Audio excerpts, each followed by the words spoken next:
Vendredi 6 décembre. Mon nom est Martin Simon, Simon avec un C.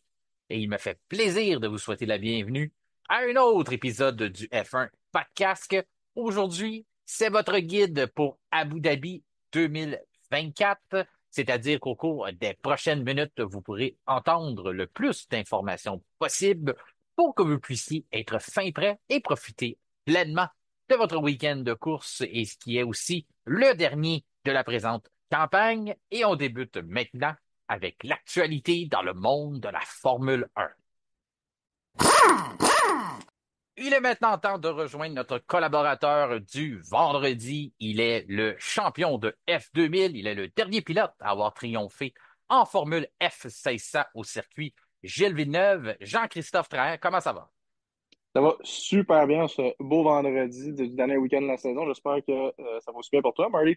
Ben, ça va super. Écoute, c'est notre dernier rendez-vous à nous deux. On va en profiter pour l'année, bien sûr. On va peut-être avoir d'autres occasions de se parler, bien sûr. Puis, je t'ai demandé de préparer un petit devoir là, pour préparer, dans le fond, ton étoile de la saison, puis ta déception de la saison, qu'on va être capable de donner ça à nos auditeurs à la fin de l'épisode. En attendant, si tu le permets, on dérogera pas de nos bonnes habitudes, puis on va parler un peu de l'actualité dans le monde de la Formule 1, ce qui s'est produit. J'ai décidé de débuter avec quand même une grosse nouvelle, même si ça a rapport à 2026. J'ai l'impression que du clan General Motors, la nouvelle écurie, la 11e écurie qui arrivera, pas la saison prochaine, mais l'autre d'après, qu'on a décidé de tasser là, une rumeur qui tournait beaucoup aux alentours de Michael Andretti. Tu te rappelles, on a eu la discussion, on avait eu des questions des auditeurs aussi qui disaient, ah, est-ce que Michael va toujours être impliqué dans le dossier? Il y en a qui le mettaient directeur de l'écurie.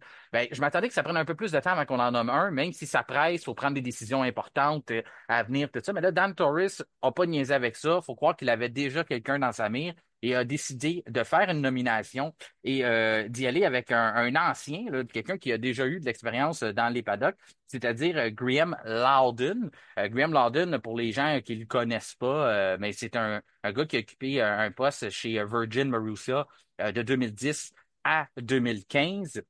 C'est aussi, c'est le mélange d'un homme d'affaires et d'un ingénieur. Donc, il apporte son expérience. Il a aussi déjà lancé une écurie en Formule 1. Il a déjà lancé des écuries dans d'autres séries. Donc, un des outils dans son coffre, c'est qu'il est très, très bon pour avoir des affinités avec des commanditaires, aussi négocier ce type de contrat-là. Puis ensuite, ben, j'imagine aussi pour aller chercher des pilotes. C'est aussi un gars qui a déjà travaillé avec Pat Simons. Pat Simons, qui est un aviseur, un conseiller à Dan Torres. Donc, à ce moment-là, les deux avaient travaillé ensemble chez Marussa, fait qu'on peut voir déjà le lien. Et l'ancienne écurie qu'il dirigeait avait aussi un moteur Ferrari. Donc, on voit un peu où ce qu'on s'en va, là. Il y a une logique derrière tout ça. On sait là, que présentement, le numéro un, le choix numéro un pour la division Cadillac F1 serait de signer une entente court terme avec Ferrari en attendant que General Motors apporte son moteur environ en 2028. Donc, je veux savoir ton avis un peu à travers tout ça. As-tu été surpris? Toi, de ton côté, je sais que tu t'attendais pas à Michael Andretti, mais t'attendais-tu à un autre nom qui serait nominé à la place de Loudon? Mais honnêtement, tous les candidats, comment dire, avec son niveau d'expérience, ça court pas les rues. C'est quelqu'un de respecté, comme tu dis, c'est quelqu'un qui avait des très bonnes affinités avec déjà la crème de la crème du paddock en termes de dirigeant d'équipe. Et je vois pas comment est-ce que ça pourrait être une mauvaise nomination s'il avait déjà acquéri ou le respect de la plupart du paddock.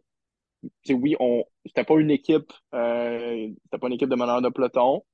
C'était pas, comment dire, il a pas rien fait individuellement, lui, comme qu'on pourrait vraiment pointer puis dire, ah, wow, OK, lui, il mérite vraiment son poste, mais en même temps, c'est quelqu'un qui est dans les bonnes grâces de tout le monde, puis il a tout approuvé, il a beaucoup d'expérience, et il a mérité la confiance d'un extrêmement gros projet. Fait en bout de ligne, c'est pas vraiment à nous de déterminer est-ce que ça vaut la peine ou pas.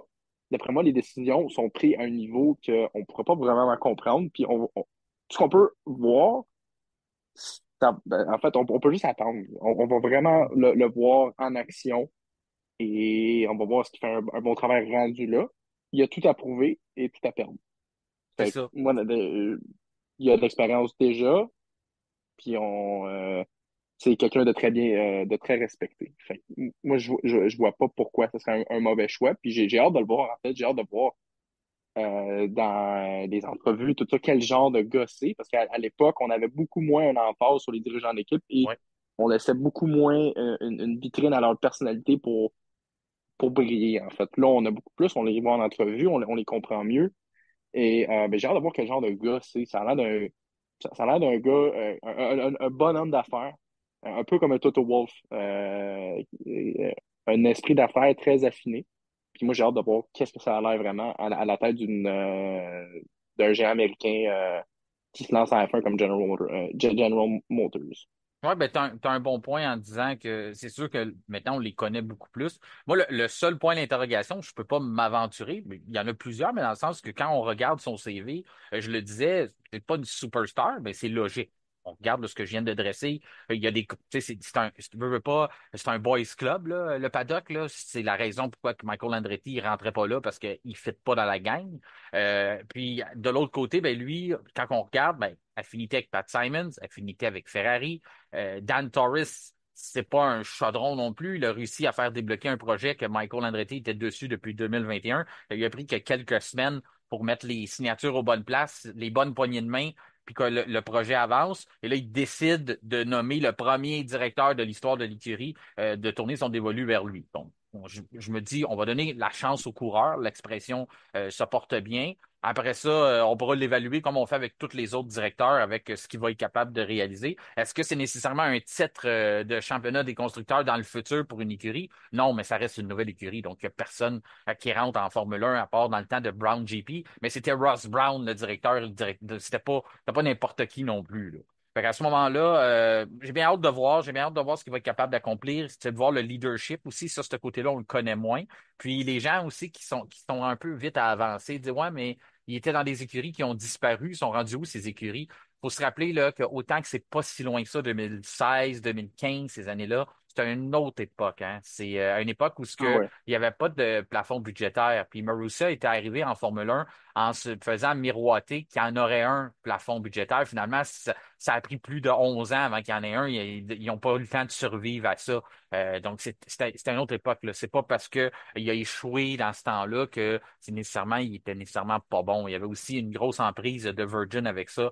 On sait là, que le propriétaire excentrique de Virgin prenait beaucoup de place dans les paddocks. T'es pas peut-être là nécessairement pour les bonnes raisons. Puis il était arrivé, lui avait commencé son partenariat en F1 un peu avec Brown en mettant quelques dollars puis en gagnant un championnat du monde. Fait qu'il y avait peut-être l'impression que tu n'avais pas besoin de vraiment fouiller dans ta poche pour être capable d'avoir du succès. Mais quand tu commandites un projet qui avait été financé à 99,9% par Honda pendant des années, tu fais juste rentrer Hmm. là, mettre ton nom sur une voiture, c'est pas la même chose que quand tu lances une écurie, là. Puis il l'a appris assez vite que c'est pas tout le monde qui peut devenir un Red Bull, là. C'est pas qui le veut bien. Que tu peux transformer une écurie, rentrer puis devenir champion du monde, champion constructeur là, assez rapidement comme Red Bull l'avait fait. Fait que moi, pour ma part, comme je dis, je voulais transmettre l'information aux gens. On reste à voir, il reste encore un an avant ça. Donc, tu l'as bien dit. On va attendre puis on va voir qu'est-ce qu'il est capable de donner. L'autre sujet que je voulais apporter avec toi, écoute, on n'a pas parlé dans le dernier épisode, puis on s'en voulait, mais en même temps, moi, j'avais pas écouté le dernier épisode encore parce que je faisais du déni. On le sait un peu, là, sans vendre la mèche. Tout le monde sait un peu comment que l'histoire d'Ayrton Senna doit se terminer dans la série, dans la mini-série de 6 épisodes sur Netflix. Puis moi, je l'ai écouté quatre le premier soir quand ça a sorti. Je t'en ai parlé, j'ai dit, écoute, c'est vraiment bon. Toi, tu étais pratiquement rendu au même stade. Tu avais peut-être dépassé, tu avais peut-être à 5 épisodes. Puis là, la sixième, j'ai pris à peu près une semaine de l'écouter. J'étais là, ah, je veux pas que ça se termine. Je veux pas que. Écoute, finalement, j'ai dit, il faut que je le fasse, tout ça. Puis les sentiments que je pensais avoir sont arrivés. C'est un épisode qui est assez difficile à écouter. On se remet toujours en question. On espère toujours que la fin soit différente. Puis c'est pas parce que j'ai attendu une semaine que le dénouement a été différent. Là. Ça a été l'histoire que je m'attendais. Mais en tout cas, dans l'ensemble, c'est ça que je voulais prendre le temps de parler avec toi. Pour moi, ça a été un succès sur toute la ligne. Puis je voulais avoir ton avis là-dessus sur comment tu as trouvé cette fameuse série-là par Netflix. Oui, certainement. Moi, en étant un énorme fan, évidemment, bon, de la course automobile et aussi un cinéphile aguerri, Puis t'as étudié en ça a été cinéma en comme... plus, là, pour les gens Oui, qui ne le savent pas, exact. en plus d'être un pilote, t'as une expertise en cinéma. Ouais, j'ai une certaine expertise. C'est une expertise personnelle aussi, beaucoup, mais Je dirais, je l'attendais souvent, j'avais marqué sur mon calendrier, aussitôt que ça a été annoncé, hein. Mais j'avais un doute aussi, vu que c'était fait par Netflix, souvent c'est très sensationnalisé. Ouais. Et on perd un peu de l'essence, des fois, la nuance puis la finesse avec laquelle Ayrton pouvait apporter, souvent juste avec son caractère et puis la manière qu'il est. Puis honnêtement, j'ai vraiment trouvé qu'ils ont, pour un, encore une fois, une mini-série Netflix, j'ai vraiment trouvé qu'ils ont bien dosé le sensationnalisme, qui a raison d'être là. Ayrton Senna, c'était d'après moi, un des pilotes les plus sensationnels, le plus époustouflant, évidemment, qui a jamais eu la chance de s'asseoir le derrière dans un baquet de Formule 1. Et honnêtement, j'ai vraiment trouvé ils ont fait honneur. C'est vraiment ça l'affaire la plus importante. Ils ont fait honneur. Mhm. Ils ont, ils ont pas essayé de, comment dire, euh, de profiter Dénaturé. de ses succès ou de dénaturer Mhm. en, en, en, en étant justement trop Netflix. Ils ont Mais, vraiment porté une attention particulière à sa carrière de développement. exactement. Mais moi, Ils ont, tu sais, ça a pris une bonne partie. ce qu'on avait peur, là, on l'avait discuté, c'est, tu sais, romancer. Sauf qu'en même temps, le Ouais, sport, il y a une romance avec le sport. exact, c'est une Le- nuance. c'est ça, C'est une fine ligne. c'est très, très proche. Il y a tellement de passion dans le sport que il y a des histoires de romance. C'est romantique à certains moments lorsqu'on voit justement des pilotes gagner, des pilotes surmonter, lorsqu'on prend le terme, les personnes qui sont sous-estimées, le fameux terme underdog, puis on voit les pilotes surmonter aux attentes, toutes ces choses-là, dans tous les sports, que ce soit au football, au soccer, n'importe quoi, au hockey. Fait que c'est pour ça que c'est sûr que les gens, des fois, ça les dérange un peu, mais en même temps, c'est très, très près de la réalité. Il y a vraiment des histoires d'amour qui sont reliées au sport. Ayrton Senna, c'en est une. Puis c'était très délicat, hein. Lorsqu'on touche des héros, oui, c'est un héros national, mais ça dépasse ça. C'est un héros mondial, Ayrton Senna. Donc, à Mhm. ce moment-là, Netflix pouvait, en tout cas, il pouvait se planter. Pas à peu près, mais il pouvait pas. Enfin, il pouvait pas se planter. Tu comprends ce que je veux en venir avec ça, dans le sens que le risque était grand, mais en même temps, il fallait tellement que tu suives une ligne directrice puis que tu te mettes des balises très fixes pour atteindre ce résultat-là. Puis encore là, je le dis, moi, pour moi, il n'y a rien qui m'a dérangé, là. J'ai trouvé que c'était très à point. Fait que si tu veux continuer avec ton analyse, excuse-moi, je voulais juste faire cette parenthèse-là, là. Mais Tu c'est fais de vrai, la non, romance, là. t'as totalement raison. En même temps, c'est quelque chose de très subtil à essayer de justement marcher la ligne entre faire honneur et juste représenter ce qui est littéralement arrivé parce il y a justement comme l'épisode où il a gagné sa course à la maison au Brésil à 91. Euh, ces choses-là sont vraiment arrivées, puis même dans un contexte cinématographique, des fois, on est comme, ben là, c'est pas fait là, c'est littéralement ce qui est arrivé. Fait que, Oui, c'est ça. pour quelqu'un qui regarde ça, puis qui a peut-être pas nécessairement la connaissance à la base, ça a l'air romancé, mais ça l'est pas. Mais on recule en arrière un petit peu, puis là, on regarde les premiers épisodes. Autant j'ai trouvé qu'ils ont vraiment, ils ont bien démontré qu'est-ce que ça prend comme détermination, comme hargne, vouloir réussir dans le sport, même quand tu as les ressources pour le faire, même à l'époque. C'est une affaire super technique, puis c'est juste parce que d'après moi, je suranalyse légèrement, mais tu sais, toutes ces courses de développement sont au même circuit. Ouais. Qu'ils soient en 1600, qu'ils soient en 2000, qu'ils soient en F3, ils sont tous au même circuit. Puis pour l'œil entraîné, moi, je peux le reconnaître en deux scènes. Mais à un moment donné, ça me gosse de plus en plus. Mais pour quelqu'un d'autre qui n'a peut-être pas la même approche de regarder le truc, c'est moins les déranger. C'est juste moi, c'est quelque chose de personnel. Il y a des petites affaires comme ça où j'ai trouvé que ça aurait valu la peine de pouvoir investir, je sais pas, un peu plus pour louer un autre circuit qui n'est pas littéralement le même circuit pour toutes ces courses de développement. Parce que j'ai trouvé que c'était la partie la plus intéressante, drôlement. C'était sa carrière de développement. Peut-être parce que je relate plus, parce que je suis peut-être plus là-dedans. Tu sais, je sais pas où est-ce que moi, en tant que pilote, où est-ce que je voudrais être dans ma carrière, où est-ce que je pense que pourrais être.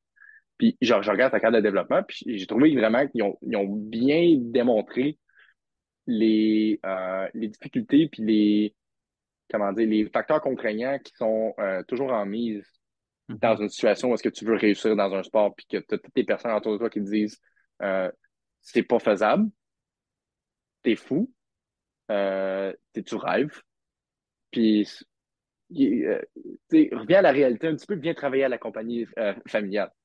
J'ai lu ce même discours-là, je peux pas plus relater à ça. Ouais. Mais Puis là, tu vas un peu ternir toute cette belle épopée-là personnelle qu'Ayrton Senna a eue pour s'arrêter dans la Formule 1 avec, on va juste l'utiliser, puis on va s'arrêter au même circuit. C'est des petites affaires, mais qui gossent. Et à part de ça, j'ai vraiment trouvé, globalement, là, oui, ça a été les derniers épisodes juste à propos de ces gros résultats et ces grandes épopées. Mais en même temps, Ayrton Senna, c'est quelqu'un de grands résultats et de grandes épopées. Qu'on peut pas vraiment donner la critique à la série pour ça. Non, c'est Et, ça. et le dernier épisode, comme tu disais, ça a été traité avec beaucoup de finesse, vraiment, là. Hmm.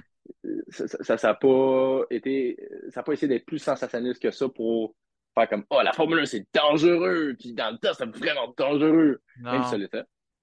Ça a pas, comment dire, ils ont pas surimposé, Il n'y avait pas de message caché, à moins que je les ai non, manqués peut-être, là, mais tu sais, pas vraiment. autant qu'Ayrton C'était Senna pas, était polarisant, c'était était pas explicite. politique aussi. Ouais. Il y avait la religion. Je trouve qu'on y a touché, mais pas trop non plus.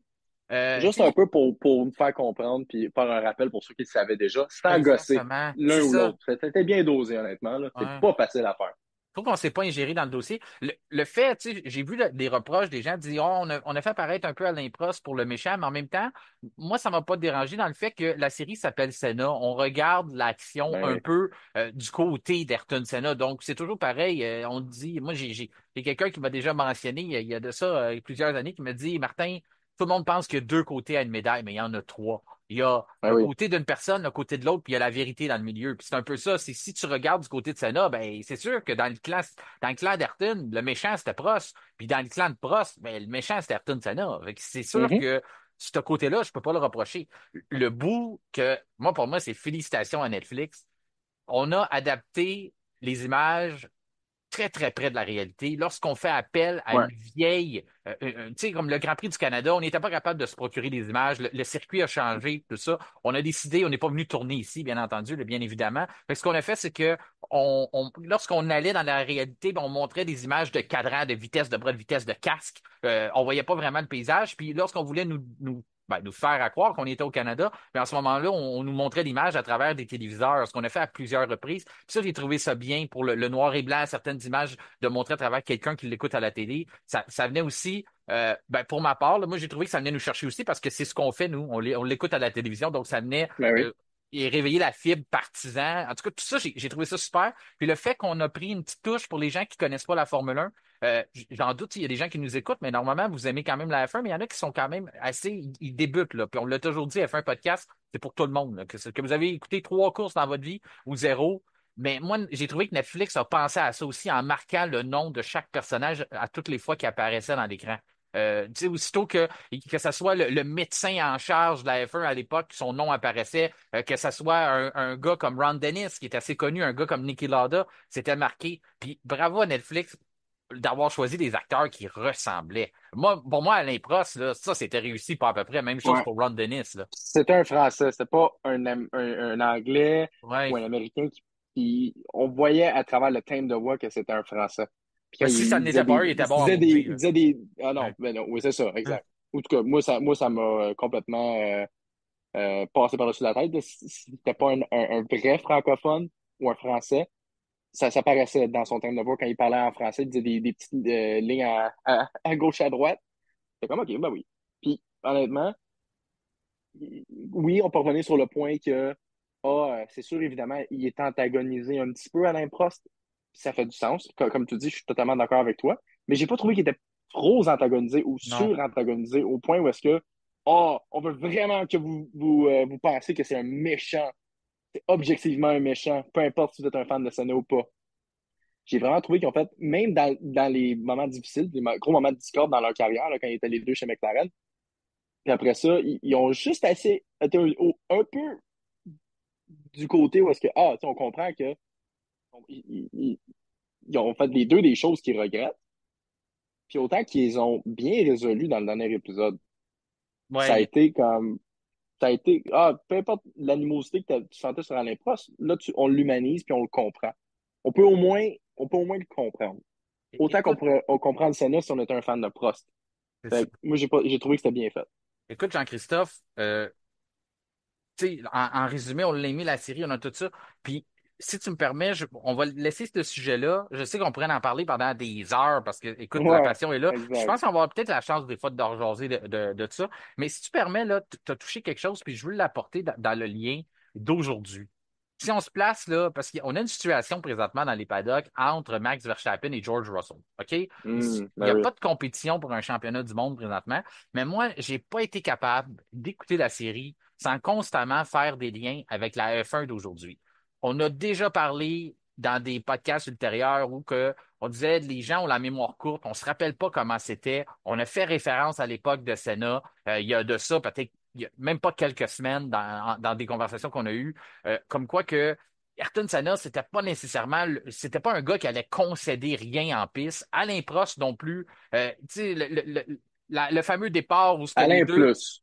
Alain Alain plus, plus. oui, oui, Alain, c'était le professeur, était plus réfléchi dans ses façons, puis tout ça. Mais je veux dire, c'était une époque quand même où on se faisait pas, il y avait pas de, on n'était pas si On se amis faisait pas que plus de ça. cadeaux. Non, c'est Non, ça, on non. n'était pas si amis que ça à l'extérieur de la piste, mais on ne l'était pas non plus en piste. Puis aujourd'hui, je trouve que ces situations-là feraient des scandales sur les réseaux sociaux. On en parlerait pendant des mois et des Ah ouais. mois. Ah ouais, ouais, ouais. Souvent, puis c'est correct, il est décédé, Ayrton Senna, puis tu sais, qui repose en paix, puis on fait attention à ce qu'on dit sur lui, puis on le dépeint comme une légende. Mais le fait que Netflix a ramené, j'ai trouvé que ça va redonner à des gens, peut-être rafraîchir la mémoire, ce qu'on disait dans les articles à l'époque. Il est dangereux, un mauvais exemple pour le sport. Aujourd'hui, là, quelqu'un sortirait un article pour dire Ayrton Senna était un dangereux, Ouais. un mauvais article, un T'enlèves le mauvais. nom Ayrton Senna, tu dis que c'est un article récent, puis le monde instinctivement dirait Max Verstappen. Fait que Exactement. je comprends ce que tu veux dire. Tu peux pas faire la comparaison avec.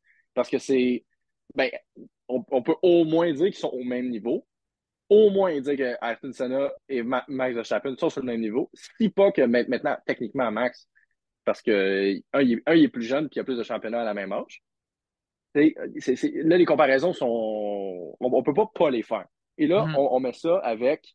euh, on le juxtapose aujourd'hui avec. Ben, je trouve ça tellement intéressant, là, les guerres de mots. On Ouais. n'en a pas tant que ça parce qu'il y a tellement. Je ne sais pas, mais l'image que tout le monde s'entend bien avec Drive to Survive, on dirait a été exacerbée. Mhm. Ou est-ce que, s'il y a des dynamiques de conflit, ben, ils sont pas. C'est très de surface. Mais quand Mais il y là, en a ça, c'est eu, pas de surface. quand il y C'est avait des ça qui est intéressant. conflits, quand que Netflix, la série a dépeint des conflits, les gens disaient que c'était exagéré, qu'il n'y avait pas de rivalité. On dirait que les personnes ne voulaient pas y croire. Parce Exact. il y en a eu à certains endroits à Netflix, même, des fois, on en a rajouté, on a essayé d'en créer à des places parce qu'il n'y en avait pas. Sauf il y a une compétition entre les pilotes. Mais aujourd'hui, je pense que tu sais, c'est un peu plus loin. C'est un peu dans la société. Il y a cette hypocrisie-là où tout le monde veut laver plus blanc que blanc, puis tout le monde veut se montrer ben, d'une certaine façon meilleur qu'un autre. On veut tous être des bonnes personnes, puis c'est correct de vouloir toujours progresser, évoluer, mais d'un peu de se faire à croire que on peut plus agir comme ça fonctionne plus comme ça. Et puisqu'il y a de la compétition et il y a de l'argent, parce que vous l'aimez ou pas, cette version-là, il y a de l'argent impliqué. À ce moment-là, la fierté, la dignité, l'orgueil, tout ça, vous mettez tout ça dans le même panier, ben, ça donne ce qu'on voyait dans le temps avec Senna puis Prost, ça donne ce qu'on a vu dans d'autres générations d'F1, puis ça donne ce qu'on voit aujourd'hui, que les gens l'aiment ce côté-là ou pas, ben, il est présent, mais c'est surtout le lien de dire ce qu'on a dit dans le temps d'Ayrton Senna, on ne le dirait pas aujourd'hui. Mais ce qu'on dit aujourd'hui de Max Verstappen, on le dit, tu sais, juste l'exemple, on dit plus des choses qu'on disait de Michael Schumacher à l'époque. On fait plus attention à ce qu'on dit à cause de la condition de Michael présentement. Donc, Max Verstappen, c'est juste pour montrer que ça fait partie du sport, ça arrive. Il est pas en train de réinventer le sport avec ses techniques de conduite. C'est simplement que c'est un gars qui s'en laisse pas passer, puis c'est une partie pour devenir champion du monde. Et puis, il y en a d'autres pilotes qui étaient comme ça. Là, on va aller dans le dossier, justement, Russell et Verstappen. Ça dure là, depuis la semaine dernière, l'histoire de la pole position. Ça a complètement dégénéré avec les commentaires après ça que Verstappen a dit qu'il a manqué, il n'y a plus du tout de respect pour George Russell parce que Russell a vraiment fait une campagne de salissage auprès des commissaires. Puis encore là, je dois dire que c'est un peu normal. Je pense que Russell avait une cause à plaider. Il a peut-être été un peu fort sur le crayon ou sur la parole. En même temps, est-ce que c'est de bonne guerre? Ben, il avait grand gagné. Oui, Même en étant premier, oui. t'es pas sûr de gagner contre Verstappen, donc tu veux pas être deuxième. Fait qu'à ce moment-là, je comprends qu'il a plaidé sa cause. Verstappen l'a pris personnel. Est-ce que c'est un peu une erreur de sa part de le prendre personnel? Peut-être, mais c'est un gars, il est pas hypocrite, hein, Il est comme ça. Verstappen. Ouais, c'est un livre Non, ouvert, on peut dire tout ce qu'on peut sur Verstappen, on peut jamais dire que c'est quelqu'un d'hypocrite c'est ça. ou qui est à deux faces. Ce qu'on OK. peut pas dire de George Russell. George Russell, qu'on le veuille ou pas, Max Verstappen a un peu montré ou mis la lumière sur qu'est-ce que tout le monde doutait ou ne savait pas parce qu'on n'est pas dans les on n'est pas dans les paddocks, on n'est pas dans les Dans le dans les secret des meetings de dieux. commissaires. Exact. Puis là, il a juste dit Hey, by the way, parce que George, dans le fond, il est vraiment deux faces. Que si vous le soupçonnez ou pas, il l'est vraiment. Moi, je l'ai confirmé, je l'ai vu.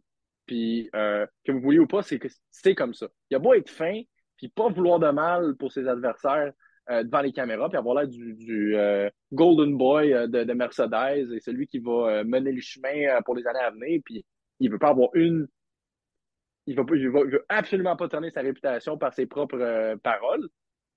Autant qu'il va faire exactement l'inverse, puis il va être sale même. C'est vraiment ça qu'il a décrit comme.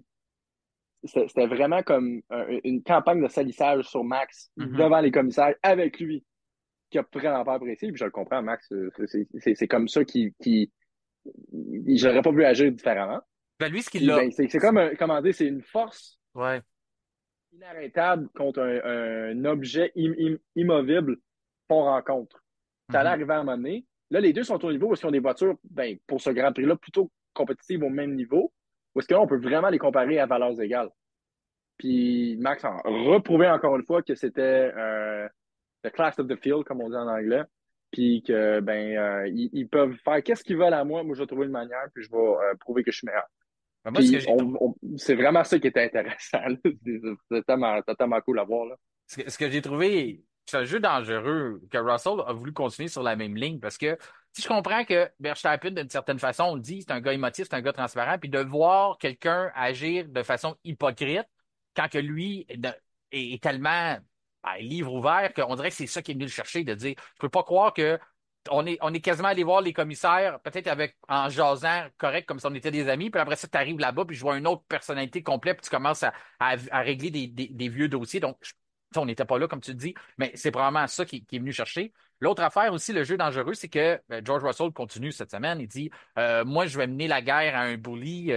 Verstappen, ça fait trop longtemps qu'il agit comme ça. Il n'y a personne qui lui donne la réplique. Moi, je vais y donner. Je me dis tu veux-tu vraiment? Je pense que la meilleure façon de compétitionner contre Max Verstappen, c'est de le laisser tranquille. Je sais que ça a l'air peut-être un peu soumis de parler comme ça, mais je veux dire, ça a été prouvé par le passé que de partir en guerre avec lui, c'est pas quelque chose. Il va pas s'écraser, là. Il va même, tu sais, s'il a pas Non, compris exact. la Il semaine. va pas, il y a pas un montant de pression qu'on a vu encore qui Non, ferait céder Max Verstappen.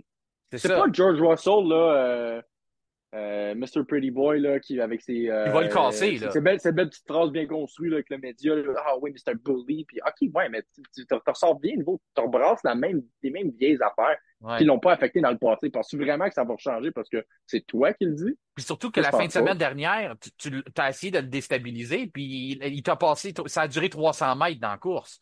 Après, Exact. Il a montré c'était qui le boss c'est ça. dans le virage 1. Hey, ça va bien. Hey, bon, t'as vraiment montré que t'étais, de quel bout tu te chauffais à Puis George là, Russell. Tu sais, j'ai il beau arrive, pas haïr George Russell. non, mais il arrive une semaine plus Comment tard, dire, puis c'est il veut ça. continuer sur la même lancée, tu sais, il veut continuer sur ce chapitre-là. L'autre affaire aussi, il y a des choses que j'ai notées là, qui m'ont accroché dans ce qu'il disait. Parce qu'il dit, Verstappen d'un côté dit, George Russell, c'est un hypocrite. Après ça, George Russell, il dit, mais moi, je suis pas un hypocrite, je suis pas une chose. Il a été défendu par Fernando Alonso aussi. Euh, Moi, j'avais remarqué un changement de caractère depuis qu'il est devenu directeur de l'association des pilotes, là. Puis depuis qu'il est Ouais. passé à chez Mercedes aussi. J'ai trouvé que je l'aimais beaucoup, George Russell, chez Williams, semblait plus sympathique, mais depuis qu'il est arrivé chez Mercedes, je comprends aussi, il a levé son jeu d'un cran, il est rendu on peut dire, dans la cour des grands, puis toutes ces choses-là. Mais moi, je l'ai vu de l'extérieur, ça. Mais encore là, on n'est pas là. Dans ses commentaires, où ce que j'ai accroché, il mentionne il ramène l'histoire de 2021 avec Michael Massey. Je dis vraiment, c'est de ça que tu as besoin. À une époque où ce qui était même pas chez Mercedes, il décide de ramener ça. Il Ouais, dit, ouais. lance une attaque envers les partisans de Verstappen en disant, si Michael Massey avait fait la même chose à Verstappen, il aurait dû craindre pour sa vie parce qu'il y a tellement d'intensité pour lui, autant du Verstappen, tout ça. Erreur Ben là-dessus. voyons donc. Erreur Ben là-dessus là, de George Russell, c'est que Michael Massey a eu des menaces de mort déjà, quand même par le clan Hamilton, pas ben oui. nécessairement. rapproché. Les Quelle, choses, quelle présomption stupide de oui. George Russell. Nicolas N'importe Latifi, quoi. Nicolas Latifi a été obligé de s'engager des gardes du corps pendant le temps des fêtes, pendant le temps de Noël, puis fermer ses réseaux sociaux, menace de mort envers lui aussi. Donc encore là, j'ai trouvé que c'était un peu une désensibilisation quand tu sais que il y en a qui vont dire ah ben c'est bien pas pour lui, mais on reste dans le côté humain. Michael Massey, quand même qu'on n'est pas d'accord avec sa décision, un être humain qui est obligé de vendre sa maison, de déménager, elle a habité en Australie ou je suppose qu'il est rendu dans le monde, puis tu sais d'échanger ses enfants d'école, whatever, sa famille, tout ça à cause d'une erreur sportive. Tu sais, un arbitre, là, techniquement, c'est un genre d'arbitre. Là. En tout cas, c'est ça. Fait que là, mais ça, j'ai trouvé que George Russell aurait dû savoir, mieux savoir qu'il y en a eu des menaces de mort envers Massy et envers Nicolas Latifi, puis pourquoi tu déterres 2021. Ça, c'était bizarre. L'autre affaire aussi, il dit, ça m'a accroché, il dit, Max s'attend à avoir des doubles standards et lorsqu'il n'en a pas, il se fâche. On parle de, il s'attend à avoir des doubles standards, comme si on allait lui donner un traitement de faveur. Euh, il y a eu 20 Y a-t-il pilotes, quelqu'un? Ah il y a eu ben oui, 20 y a-t-il pilotes quelqu'un qui qui a ont eu eu, moins des traitements de faveur que lui cette ben, année? Allô? c'est le pilote le plus pénalisé des dernières années. Puis en plus, il y a eu 20 pilotes qui ont fait la même infraction. Il y en a 19 qui ont été notés, un pénalisé. Donc, s'il y a un moment où il y a eu un double standard, mais de façon négative, c'est là. Donc, c'est tout le contraire. Max Verstappen s'est insurgé contre un double standard. Il ne s'attendait pas à avoir un traitement de faveur. Il voulait juste être traité comme les autres pilotes. Jenson Button l'avait bien dit. Tu peux pas commencer un événement, commencer un week-end de course, envoyer des directives en tant que directeur de course au pilote, puis rien respecter que tes directives à aller jusqu'au dernier tour de qualification en Q3. Ça fonctionne pas comme ça. C'est complètement aberrant. En tout cas, tout ça pour dire, il en reste beaucoup à suivre. Ça va être intéressant de voir. Petite parenthèse en terminant, dernier sujet d'actualité. Il nous reste pas beaucoup de temps là, pour ce bloc-là. Donc, on voulait je voulais juste faire un petit clin d'œil au pilote. Là. C'est une dernière pour, bien sûr, Lewis Hamilton, mais aussi pour Carlos Sainz et Nico Hülkenberg, qui vont tous respectivement quitter leur écurie pour un autre à la fin de cette saison, à la fin du week-end. Et il reste quand même des périodes d'essai pour certains. Il y a aussi Esteban Ocon qui, lui, n'aura pas eu la chance de disputer son dernier Grand Prix, a déjà quitté. Ouais. Et un petit au revoir aussi à Valtteri Bottas, Kevin Magnussen et Guan Yu Zhou, qui, eux, sont un peu moins chanceux, ne se sont pas trouvés d'autres volants.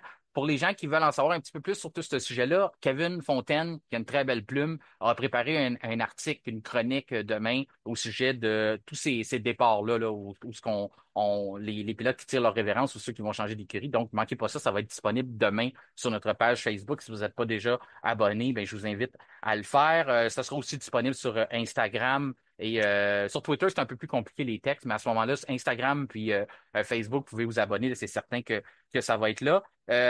Puis en terminant, je vais t'apporter une petite statistique. C'est la fin aussi du duel entre George Russell et Lewis Hamilton. Puis je ne sais pas si tu as porté attention à ça cette semaine. On l'a montré. Les statistiques envers l'autre, ben, moi, je voulais savoir si toi, ça t'étonne. Tu sais, George Russell, quand il est arrivé, il se mesurait un septuple champion du monde. Il y en a qui appréhendaient peut-être que ça serait compliqué pour lui. Il n'a pas l'expérience pour ça. Lewis va le mettre dans sa petite poche. Mais lorsqu'on regarde en victoire, ça c'est depuis 2022 que cette association-là a été créée. Donc, en victoire, c'est trois du côté de George Russell contre deux pour Lewis Hamilton. Bien sûr, j'entends déjà les gens dire, ouais, mais il y a eu Belgique. Belgique, techniquement, c'est George qui a gagné, puis ça a été donné à Lewis. Il faut quand même prendre en considération que George avait une voiture illégale qui était en dessous du poids minimum, mais je peux comprendre, on peut l'interpréter quand même à notre façon de dire que ça pourrait être pratiquement 4-2. Ensuite, on a une pole du côté des poles, on a 5 poles pour George Russell contre une pour Lewis Hamilton. Du côté des podiums, c'est 14 pour Russell, 20 pour le septuple champion du monde. Donc, 6 de plus du côté d'Hamilton. Et au chapitre des points, c'est là que c'est intéressant. On amorce le dernier week-end à 685 contre 685 de l'autre côté, donc égalité. C'est Est-ce que fou, ça te ça. surprend, ça, d'avoir vu ça, là? C'est-tu quelque chose, t'aurais-tu pensé ça quand que le partenariat a été fait là-bas, qui ont été nommés coéquipiers, ou tu t'attendais à un écart plus d'un côté ou de l'autre? Moi, j'étais pas, comment dire, je doutais pas des talents de Russell. J'avais déjà une très bonne idée qu'elle allait au moins se mesurer égal à Hamilton, peu importe de ce qu'on peut penser de Russell. J'ai vraiment, je crois en son talent. On me voit depuis Formule 2, champion de Formule 3, champion de Formule 2. Euh, D'après moi, c'était pas quelqu'un qui allait céder. comme on va dire, prendre un vieil exemple, comme un Stoffel Van Dorn contre Fernando Alonso. Non, exact. Mais j'allais peut-être penser que Hamilton allait quand même avoir peut-être un peu plus là, dessus, juste avec son expérience, mais combiné avec vraiment son manque de compatibilité avec la nouvelle génération de voitures, comment est-ce qu'il n'aime pas conduire la nouvelle génération de voitures, comment est-ce que c'est pas dans son style de conduite. Honnêtement, j'aurais pensé que ça aurait été peut-être avec ça, sachant à quel point Hamilton s'était plutôt mal adapté au nouveau style de voiture avec les nouvelles régulations, puis comment il y avait, tu sais, il y a juste 15 ans avec des voitures complètement différentes d'expérience qui traduisent plus ou moins avec les nouvelles Formule 1, puis tandis que George ben, connaît moins ou connaît juste ça, donc est plus facilement habituable à ça. Euh, J'aurais peut-être pensé qu'Hamilton, même à ça, aurait peut-être été un petit peu plus dominant. Si c'est pas que George est meilleur qu'on pense ou qu'Hamilton est moins adaptable qu'on pense aussi. Mhm. Mais les points sont égaux. Et oui, on peut dire les victoires, oui, on peut dire blablabla, mais si les points sont égaux, c'est parce que Hamilton est plus constant. Quand il y a des mauvais résultats, c'est pas des aussi mauvais résultats que Russell. Fait que peu importe ce qu'on peut dire pour les victoires, oui, ça paraît bien sur un CV, il y a plus de victoires, podium puis podium en faveur d'Hamilton. À la fin de la journée, ce que les équipes veulent, c'est les points. Et les points ils sont égaux. Fait que moi, en bout de ligne, je trouverais pas qu'Hamilton a eu le dessus, comment dire. Hamilton a été malmené, même si cette saison, il y a eu des Il l'est, moins bons ouais. résultats en qualif, puis il y a moins de victoires. En bout de ligne, c'est égal, Ben, littéralement. en terminant le bloc, là, j'y vais avec une question qui tue, là. J'emprunte une partie d'une émission très populaire au Québec là, qui est diffusée le dimanche soir. Là. Je vais me transformer Tout le en monde en Guillaume parle. Lepage. Ben, c'est une émission Ouais. française, en fait, mais Ouais, oui, exactement, adapté il y a, ici. il On y est a bon. ouais. On est bon pour ça, nous autres. On n'a pas d'idée. On apprend. Exact. Mais Américaine ou française, on les prend. oui, exactement. On les prend partout.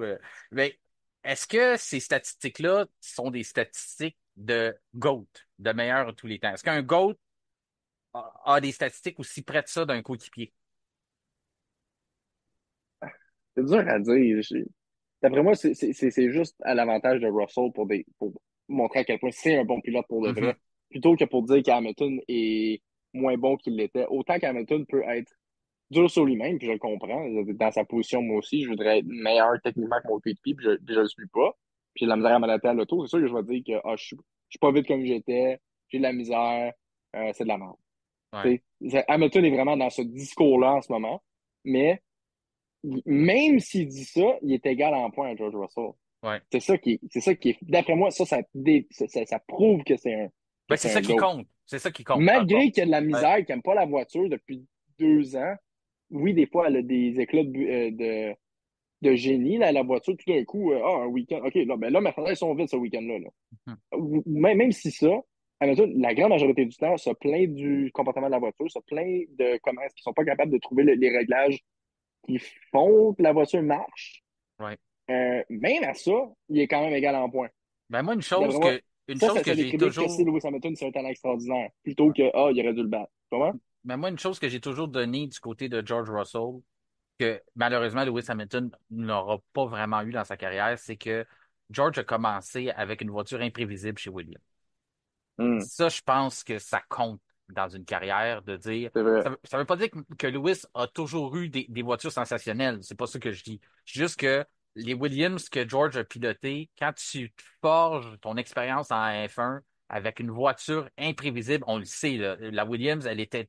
Si elle n'était pas imprévisible, je sais pas, elle était quoi, là, parce que elle pouvait partir en tête à queue, un coup de vent, tout changeait. Tu te rappelles des époques que George était là, puis il était capable quand même de faire, tu sais, on se rappelle justement à Spa, Ah, qu'il y c'est avait. pas, oui, Ouais. sa deuxième place, là, mais Ça, je oui, c'est pense ça. que Hein. c'est pas, faut pas sous-estimer ça, que ça Non, l'a forgé l'expérience de George pour être capable de maîtriser une voiture qui est imprévisible chez Mercedes. On s'attendait pas à ça. Lui non plus, lui le premier, lorsqu'il a eu sa promotion, pensait, je suis rendu en cours d'écran, j'aurais plus de problème, je vais en piloter une voiture de champion du monde, tout ça. Finalement, c'est pas ça qu'il y a eu, mais il était capable de mieux composer avec ça, ce que Lewis, dans sa carrière, a pas nécessairement eu des voitures ben, je veux pas dire mauvaises, mais je veux dire des voitures difficiles à piloter, autant que la Mercedes l'est depuis l'effet de sol. Écoute, ça, c'est ce qui mais tu complète dis mieux, Ouais. mais objectivement, oui, mieux en termes de meilleurs résultats, Ouais, plus en de termes de victoires, plus de qualification. pôles, Ouais. qualification aussi, ce qui est important pour un pilote, parce que c'est vraiment ce que ça détermine la performance pure du pilote à valeur égale.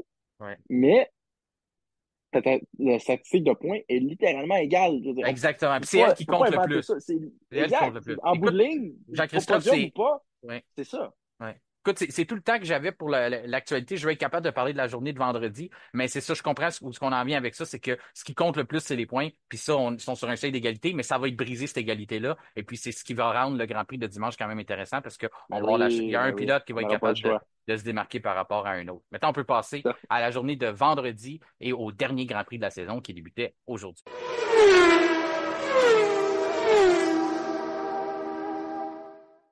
C'est vendredi que débutaient les préparations pour la dernière ronde de cette saison historique de 24 rendez-vous à travers le monde.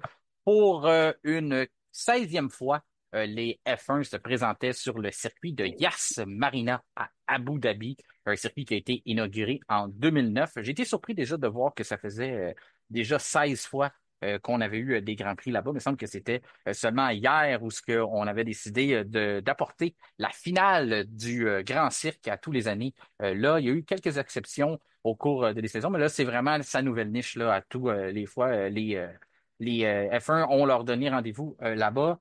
C'est un circuit qui a été développé à plus de 1 milliard de dollars où des projecteurs ont été installés, ce qui a permis de faire le premier Grand Prix qui débute au crépuscule et se poursuit dans la nuit. Donc, c'est intéressant de voir ça. On a le coucher de soleil.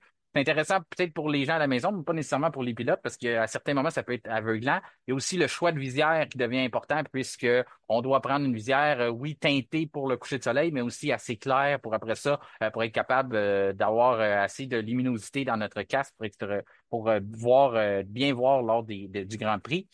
Le tracé est un circuit de 5,281 km de long. On dispute 65,36 d'un tour à plein régime, 16 virages, 9 à gauche, 7 à droite. Et on a quelques zones DRS, là. Puis moi, je dirais que le point tournant de ce circuit-là, je ne l'aimais pas avant. Tu vas pouvoir me le dire, Jean-Christophe, si c'est de ton côté, c'est ça aussi. Mais c'est lorsqu'on l'a modifié en 2021. Ça a tombé drôlement puisqu'on arrivait dans une bagarre de championnat des pilotes. On ne reviendra pas là-dessus, mais le tracé avait été refait. Depuis ce temps-là, on a un peu plus de zones de dépassement. Les voitures vont plus vite aussi. Cette dernière portion-là, là, moi, je l'aime bien. Là. Je ne sais pas de ton côté, là. Oui, exact. Non, ça brisait un petit peu le rythme, la chicane qui était là. Je ne sais pas pourquoi à l'époque ça a été choisi comme étant le meilleur choix, mais drôlement, dans une réalité parallèle, Hamilton aurait été capable de défendre au moment où est-ce que Verstappen a dépassé dans la nouvelle zone de freinage. C'est ça qui est drôle à voir. Rien n'arrive pour rien, mais c'est quand même cocasse que su été la première fois où est-ce que ça a été un vrai moment tournant, où est-ce que c'est une vraie place de dépassement avec des grandes répercussions comme ça. Oui, puis en plus, C'est le seul bémol du circuit, selon moi, là, puis ça a été corrigé. puis en plus, le circuit a été refait par un aviseur. Là-dedans, il y a sa propre compagnie, c'est Karun Chandok. Mais Karun Chandok a aussi des liens avec Mercedes, donc il y en a qui cherchaient un peu d'histoire de complot là-dedans, que ça avait été refait pour mieux plaire à la Mercedes. Et la Mercedes répondait déjà bien sur ce circuit-là. Puis finalement, ben, ça a un peu joué contre dans la défense là, dans les derniers virages. Il y a Mercedes et Red Bull, c'est eux qui ont dominé hein, sur ce. Là-bas, on regarde les victoires, c'est 7 du côté de Red Bull, 6 du côté de Mercedes. Du côté des pilotes, ben, c'est 5 pour Lewis Hamilton, 4 pour Verstappen. Donc, on s'en va là. Il y a un titre qui est toujours en jeu. On va mettre des parenthèses autour du titre qui est toujours en jeu parce qu'on a appris ce matin les pénalités qu'il y avait pour le week-end. Il y en a deux qui s'en vont à l'écurie Williams, donc pour chacun de leurs voitures pour changement de boîte de vitesse. Ça, pour les gens, ben, ça n'a pas trop d'importance puisque Williams est plus vraiment ben, pas en bagarre pour le championnat nulle part. Mis à part là, si on connaît vraiment un mauvais résultat, ben, on pourrait se faire avoir par Sauber, mais encore là, on est assez loin de leur côté. Mais c'est surtout Charles Leclerc qui est frappé avec 10 places de pénalité pour avoir utilisé une batterie qui excède la location permise par le règlement. Euh, Moi, j'ai trouvé que c'était une drôle de gestion de Ferrari de ce côté-là, d'arriver au dernier Grand Prix, d'encore avoir une pénalité en banque. je peux pas croire qu'on l'a pas vu venir, qu'on se battait pour un championnat, qu'au Brésil, ça nous a pas passé par la tête lorsqu'on voyait en plus que c'était une situation avec de la pluie, que Red Bull allait déjà à l'arrière du peloton, que c'est un endroit où ce qu'on peut dépasser. Encore là, j'aurais beaucoup de questions à l'endroit de Ferrari de savoir est-ce que c'est vraiment quelque chose qu'on n'attendait pas, on pensait pas être obligé de la remplacer. Finalement, c'est arrivé un peu à l'improviste ce matin, mais encore là, il me semble que ça fait partie du travail aussi d'être capable de voir quelques coups d'avance, surtout que on a des équipes stratégie, ça fait partie de la stratégie, ça, de prévoir l'imprévisible. Donc, de ce côté-là, c'était quoi ton opinion versus cette pénalité-là à Charles Leclerc? Très décevant. J'ai l'impression que c'est soit un malentendu du côté de Ferrari ou est-ce qu'il n'avait pas idée à quel point il était proche de la limite. Une certaine négligence, peu importe. Juste le niveau de négligence, je ne sais pas à quel point on est à la faute de chez Ferrari ou c'est comment dire, Un bris mécanique, là, tu sais, ça arrive aussi, mais peu importe. J'ai vraiment l'impression que c'est soit ça ou c'est la FIA qui veulent peut-être, comment dire, donner plus de chance à McLaren. Je veux pas ouais, être mais en même temps, dans la partie des complots, ouais, mais en même temps, c'est dans mais le règlement. Si tu utilises une autre batterie, tu sais, il y a personne qui va obliger Ferrari à dire, mets une autre batterie sur ta voiture. Tu sais, ce je sais côté-là, pas. Ça a l'air drôlement orchestré parce que c'est mhm. comme la journée avant le Grand Prix, puis ils savaient depuis longtemps. C'est ça qui m'agace un petit peu là-dedans. C'est plus le moment qu'ils ont décidé de le révéler. Probablement que sur Ferrari, sont à faute, peu importe. Mais je Mais pense est-ce qu'il le que savait, hein, parce que Charles Leclerc a dit plusieurs fois, ça va être très difficile. On a un curse, là, un mauvais sort contre nous. C'est sûr qu'à Abu Dhabi, on l'a dit, ils n'ont jamais gagné là-bas, Ferrari. Il y avait aussi le fait que l'usure prématurée des pneus, c'était toujours un problème là-bas. On a réglé ça. Donc, moi, quand j'ai entendu parler de la pénalité un matin, ça, il savait Ferrari. Mais encore là, ça veut dire que ça m'en vient. On avait ça au-dessus de notre tête depuis un certain bout, puis on a décidé de dire on va la prendre au dernier Grand Prix. Est-ce qu'on était sur un momentum? Je comprends que Vegas, on se disait, on pensait être bon à Vegas, donc on voulait pas nécessairement reculer, mais en même temps, c'est à des endroits où tu es rapide, puis que ton auto semble bien répondre, que c'est là que tu devrais prendre tes pénalités normalement. Donc, en tout cas, c'est une que drôle ce de soit de gestion. l'insouciance ou de la négligence ou, comme tu dis, de drôle de Ouais. gestion, peu importe, c'est drôlement cocasse que ça. Ils savent qu'ils ont une réelle chance d'avoir la deuxième place au championnat. Puis là, ils ont comme pas misé là-dessus au début. Ça, c'est drôle. C'est drôlement, c'est drôlement tombé. Là, ensuite, je voulais donner des scénarios aux gens là, pour qu'on puisse savoir où est-ce qu'on se trouve. C'est pas toujours évident dans ce temps-là. Il y a des mathématiques à faire aussi. Il y a ben, c'est quasiment jongler aussi avec les positions, savoir c'est quoi qui arrive, plusieurs scénarios. Je vous donne le scénario le plus simple. OK? La façon facile pour Ferrari de s'assurer de gagner le titre des constructeurs, parce que c'est ça qui est en jeu. On a 21 points de différence avec McLaren. Comment Ferrari peut se procurer le titre des constructeurs? Un premier depuis 2008, si ma mémoire est bonne, oui, depuis 2008. Euh, Ce qu'il faut faire, c'est finir premier, deuxième. Fait que ça, c'est pas une mince tâche lorsqu'on regarde 10 places de pénalité. Donc, advenant que Charles Leclerc signe la pole position demain, il part 11e, il doit remonter, dépasser tout le monde, finir premier, se transformer en Max Verstappen. Il n'y aura pas de pluie à Abu Dhabi, rassurez-vous, là. C'est pas un endroit où on attend de la pluie. Ça serait un miracle, en tout cas. Puis on n'en attend pas. Donc, à ce moment-là, c'est une tâche très difficile. En plus de finir d'avoir les Ferrari premier, deuxième, si une McLaren finit troisième, l'autre McLaren ne doit pas terminer plus proche que cinquième. Donc, Hmm. scénario idéal pour Ferrari, je vous le mets ça, conte de fées à la Cendrillon, c'est Sainz remporte l'épreuve, Leclerc termine deuxième, Lando Norris termine troisième. Admettons, puis Oscar Piastri termine sixième. À ce moment-là, Ferrari est consacré champion constructeur. Autre scénario, ben là, ça devient plus compliqué. C'est sûr que si Norris n'est pas troisième, à ce moment-là, ça aide. On devient champion aussi, mais c'est tout ça, là. Donc, on n'a plus vraiment de contrôle sur ce qui se passe. C'est vraiment le championnat de McLaren et c'est à eux de l'échapper. Ils nous ont montré à certains moments dans la saison qu'on est capable d'échapper la balle lorsqu'on l'a dans nos mains. Hmm. J'en doute qu'on va le faire au cours du week-end, sauf que c'est un sport. La raison pourquoi on dispute toutes les courses, c'est qu'on peut jamais savoir. Sinon, on se donnerait pas le trouble de faire 24 Grands Prix, puis de faire des podcasts, puis tout ça. On l'a vu la semaine dernière, on avait peut-être la possibilité de clore le championnat du côté de McLaren. Finalement, on n'a pas respecté un double drapeau jaune, un code routier là, fondamental au règlement de la F1, au règlement de la course automobile. On a complètement oublié de respecter cette règle-là. Donc, on n'est pas à l'abri de ça non plus à Abu Dhabi. On peut voir bien des choses se produire. Donc, faut rester à l'écoute, faut rester à l'écoute pendant tous les tours parce que n'importe quoi peut arriver. Aussi, le fait, pas leur porter de malheur parce que les partisans McLaren ne seront pas contents, mais des bris mécaniques du côté des voitures Orange Papa, on n'en a pas eu cette année. Mais du côté de Mercedes, on a eu des défauts moteurs des fois. Des pénalités Hmm. moteurs aussi du côté de McLaren, on n'en a pas pris. Donc, ça veut dire que normalement, est-ce que tout est en règle ou on a étiré un peu des allocations justement parce qu'on était dans une bataille au championnat des pilotes, au championnat des constructeurs. Donc, tout ça, encore là, je vous dis, là, je touche du bois, là, vous pouvez m'entendre. Là. J'ai touché du bois pour tout le monde. J'espère que ça n'arrivera pas parce que c'est plate de perdre comme ça, mais on n'est pas à l'abri de ça du côté de McLaren non plus. De ton bord, t'es d'accord avec ce que je viens de dire? T'es d'accord que McLaren est favori et c'est à eux de l'échapper? Oui, exact. Comment dire, ils ont plus de points. Ils ont une voiture normalement plus compétitive à valeurs égales. Fait que, honnêtement, en plus de ça, la pénalité à Charles Leclerc, je veux dire, Ah, c'est ça. ils l'ont dans les mains, là. C'est vraiment à eux de l'échapper, quoi. C'est vraiment ça.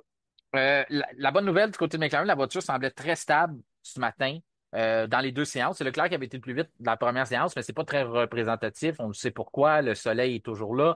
C'est vraiment la deuxième séance de Philippe qui se produit dans les mêmes circonstances que la qualification et la course. Donc, c'est pour ça on porte toujours une attention plus particulière à ça. C'est Lando Norris qui a été le plus rapide dans la deuxième séance. C'est suivi de son coéquipier Oscar Piastri. Pour donner une référence, eh bien, c'est 1,23 517 et du côté de Piastri, c'est 1,23 751. Loris a quand même mentionné que leur moteur semblait à pleine capacité de leur côté. Donc ça peut nous laisser envisager qu'ils sont en sécurité de ce point-là parce que normalement, lorsqu'on joue vers les limites des moteurs, ben, ce qu'on va faire, c'est que dans des séances de pratique, des courses, des qualifications, ben, et surtout les séances de pratique, on va essayer de diminuer un peu les performances et de ménager tout ça. Mais du côté de McLaren, où on essaie des fois d'en cacher un peu, du côté de McLaren, selon les dires de Norris qui jouait la comédie, on était au maximum, mais c'était pas le même cas pour les autres voitures. Un qui avait l'air à être au maximum, mais c'est Nico Hülkenberg. Ça a été toute une journée, toute une séance de célèbre de son bord. On voit que la Haas est en forme. Ça a été très bien pour eux autres. Troisième. Si tu me le permets aussi, je vais donner un peu les améliorations. Il n'y en a pas beaucoup. Là. On est au dernier week-end de la saison. Tu as Racing Bulls qui est à 13 points d'Alpine. De leur côté, on a apporté un nouvel aileron avant. Aileron qui est strictement pour de la performance et non pour les caractéristiques du circuit. Et l'autre, c'est du côté de Sauber qu'on continue d'améliorer. On a eu une belle progression au cours des derniers Grands Prix. Donc, une petite modification au plancher. Et on a aussi changé la géométrie de ces fameux tuyaux d'aération pour les freins. Donc, on les a retravaillés un petit peu. Donc, c'est toujours dans la lignée là, de faire des tests pour voir si la direction qu'on veut prendre l'an prochain est la bonne. C'est les deux seules écuries qui ont apporté quelque chose pour ce week-end-là. Donc, Hülkenberg, troisième, quatrième pour Carlos Sainz, cinquième pour Hamilton, sixième pour Leclerc, septième pour Bottas, qui en est à son dernier week-end, comme on le mentionnait. Même chose pour Magnussen, huitième, neuvième pour Albon, qui aura une pénalité de 5 places. Tsunoda, dixième, et il y a eu un autre vote de confiance cette semaine du côté de Laurent Mekies, son directeur d'écurie chez Racing Bull, qui disait que Yuki Tsunoda est prêt à avoir une voiture plus rapide en disant, c'était une façon de mentionner qu'il est prêt à avoir une Red Bull l'an prochain. Onzième pour Euh, Lawson. On voit que le message a été saisi entre les deux. Ils sont très, très près. Dixième, onzième en pratique. Tu voulais dire quelque chose sur Tsunoda qui va avoir sa chance justement à la fin de l'année, là. Première fois qu'il va avoir l'opportunité de conduire une Red Bull. j'ai pas de doute qu'il soit rapide. Tsunoda, on l'a prouvé à maintes reprises, c'est quelqu'un qui est constamment rapide, Mhm. mais c'est vraiment plus son côté caractère, d'après moi, Ouais. qui joue dans les cartes. On connaît bien son caractère très explosif. Dans un très petit contenant, ça change pas que c'est totalement explosif. Je ne sais pas si ça le raffole plus que ça, les gens chez Red Bull. D'après moi, c'est plus que sa performance, c'est son caractère qui joue vraiment dans sa sélection. Il va représenter une équipe championne des pilotes, oui, mais pas constructeur. Là, ils ont déjà un pilote explosif, je veux dire, en tout cas. Moi, Ouais. il Ouais, peut dire qu'est-ce qui va des performances de Yuki, c'est vraiment son caractère. Moi, je pense que c'est le choix facile dans le sens qu'on n'a jamais cru en lui. Puis le risque de sacrifier Lawson en le mettant aux côtés de Verstappen est trop grand. Lawson, on l'a identifié comme étant possiblement l'avenir de Red Bull, peut-être pas le nouveau pilote numéro un, le prochain Max Verstappen, mais du moins un pilote qu'on voit se positionner dans une Red Bull, ce qu'on n'a jamais vraiment vu en Yuki Tsunoda. La preuve, il aura son premier essai au volant d'une Red Bull, donc ça veut dire qu'on n'a jamais pensé le mettre là. Il y a plein d'autres pilotes qui ont eu des occasions bien avant lui. Je pense même à Iwasa là, qui a déjà piloté la Red Bull, mais pas Tsunoda. Donc, ça pour dire, ça reste à voir, mais pour moi, c'est mon choix, Tsunoda. Je suis conscient de tout ce que tu énumères. J'ai les mêmes craintes que toi, sauf le problème, c'est qu'il y a plus longtemps là, que ça. On a été obligé de changer de plan, de ne pas aller vers nos pilotes de formation de notre académie avec Perez. Puis ce problème-là, je trouve qu'on l'a pas vraiment réglé, là. Ben non. On avait un trou dans la chaîne d'approvisionnement, là, si tu permets le terme. Puis on l'a pas réglé, ce problème-là. Donc là, on est rendu à Tsunoda, puis faut le laisser. Puis comme je l'ai mentionné à maintes reprises, si ça fonctionne pas, Red Bull ne se gêne jamais. On l'a déjà fait avec Kvyat. On changera en début de saison, puis on peut pas faire pire que Perez présentement. Donc Lawson, 11e, Exact.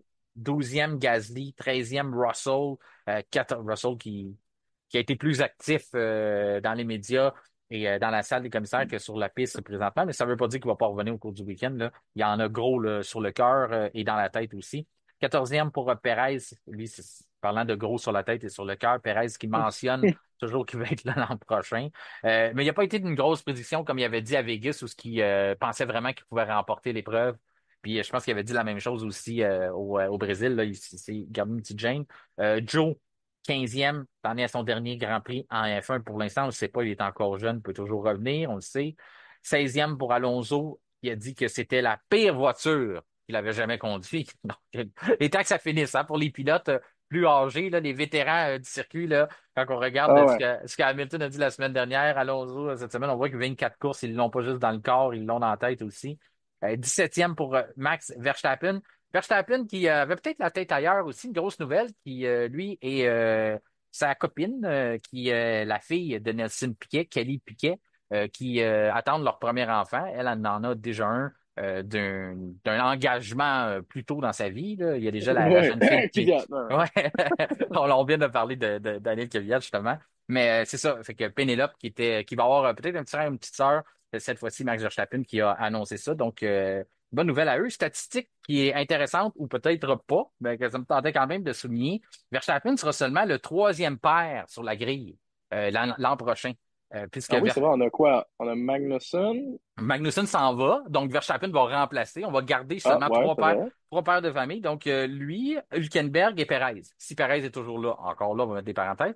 Mais j'ai été surpris quand même sur 20 pilotes. Il y en a seulement, devient seulement le C'est vrai. troisième à être Ben oui. un paire, ouais. Ensuite, 18e, c'est Lance Stroll. 19e, c'est Jack Doohan, qui est pas très loin de la prédiction que notre collaborateur Kevin Fontaine avait dit que il n'était pas trop satisfait de la décision de remplacer Ocon. Il dit, moi, d'emmener ça dans un dernier week-end de course comme ça, Jack Doohan, je le vois même pas sortir de la Q1. C'est encore seulement les pratiques, mais il est en position. La 19e, il serait relégué. Et Franco Colapinto, dont l'étoile a pas mal pâli au cours des dernières semaines, on Ouais, apprenait ouais. justement que Red Bull n'est plus intéressé à acquérir ses services.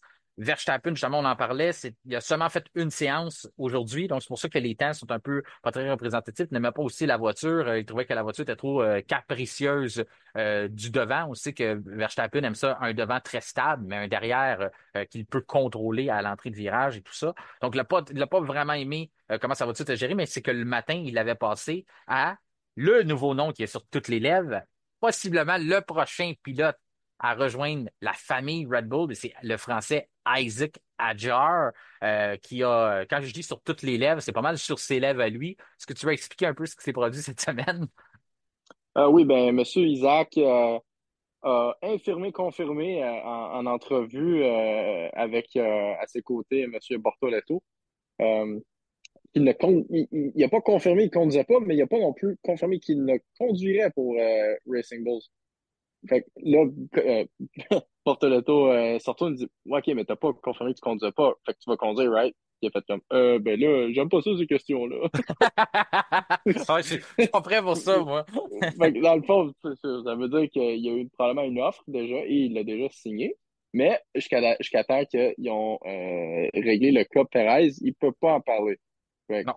il n'a Puis, pas nécessairement manqué à cette preuve-là, mais il n'a pas non plus, pas non plus aidé la cause, mettons. Là. puis la chose qui va pas aussi, tu sais, ça veut pas dire qu'il va conduire au début de la saison, hein. Ça peut être une genre de clause à la Lawson, Ouais, qu'il ouais, va être pilote de réserve, mais que à remplacement, Perez, mettons que on donne une neuvième vie à Perez ou une onzième vie, vous pouvez décider de combien de vie qu'il y a eu. ouais, Puis plus qu'un là, chat. ouais, puis on décide de le remplacer en début de saison, on fait le mouvement de personnel, mais là, Adjar pourrait sauter dans une voiture, un peu comme on a fait avec Ricardo cette année, mais en tout cas.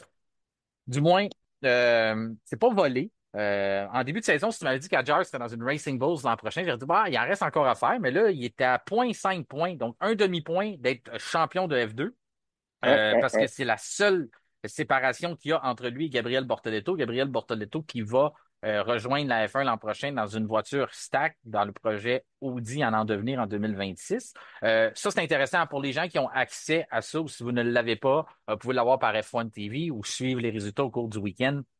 La Formule 2, si vous voulez un titre qui est prêt, là, qui se dispute, là, qui va être sur la ligne, peut pas être plus près que ça, là. Un demi-point qui sépare les deux, Ajar Ça, c'est et intéressant, mais oui. Bortoleto.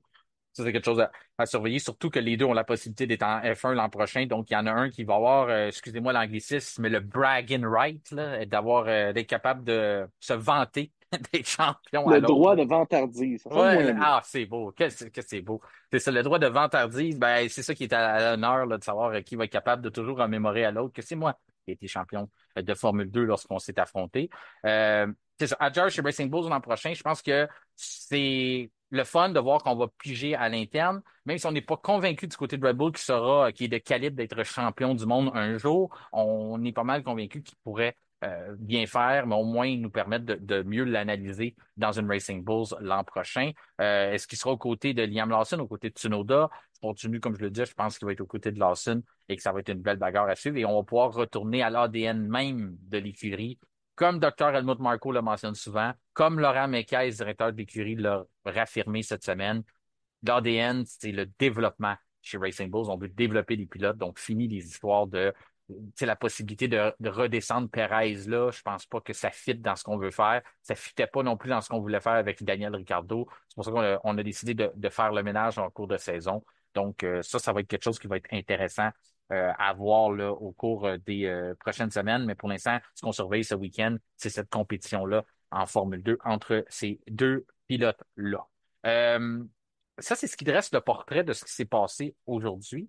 Je le parlais en début d'épisode. Je disais que je t'avais préparé une forme de devoir là, pour le plaisir, puisque c'est notre dernière collaboration cette année. Vraiment, en janvier, on vous réserve des petites surprises. Là. Restez à l'écoute, puis suivez-nous sur Facebook, bien sûr, sur les réseaux sociaux. Vous allez peut-être voir quelque chose au cours du mois de janvier apparaître pour l'entre-saison de la Formule 1. Mais pour l'instant, là, d'ici la fin de la saison, le temps des fêtes, tout ça, notre dernière collaboration, je t'ai demandé de choisir ton étoile de la saison et ta déception. On veut pas finir sur une note négative, fait qu'on va commencer par la déception de la saison de ton côté, Jean-Christophe Tran. Oui, oui. Donc, ma déception aura une mention honorable et ma vraie déception, pour n'importe qui a écouté plus qu'un épisode, je crois, c'est pas une surprise que ma mention honorable, c'est Sergio Perez. Extrêmement décevant à chaque Grand Prix. Prouve que malheureusement, j'ai raison de doute, d'avoir un doute sur ses capacités. Il continue à réaffirmer mes suppositions. Et je vais pas m'étendre plus là-dessus. On a parlé en longueur assez.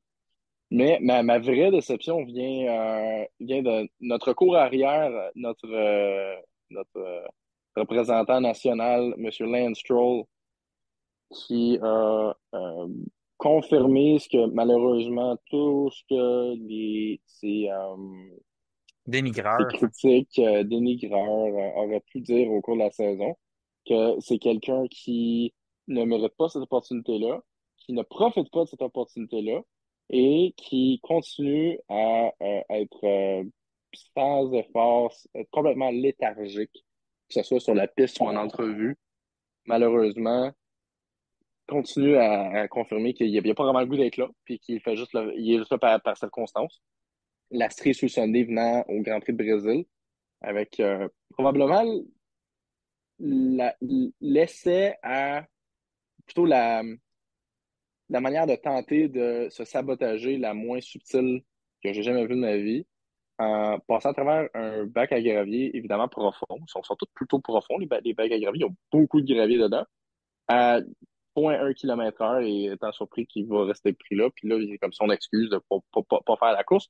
Comme s'il n'a pas le goût d'être là. Littéralement, il donne une excuse. Ouais. J'ai crashé. Bon, peu importe, on s'en fout. Anyway, rendu là.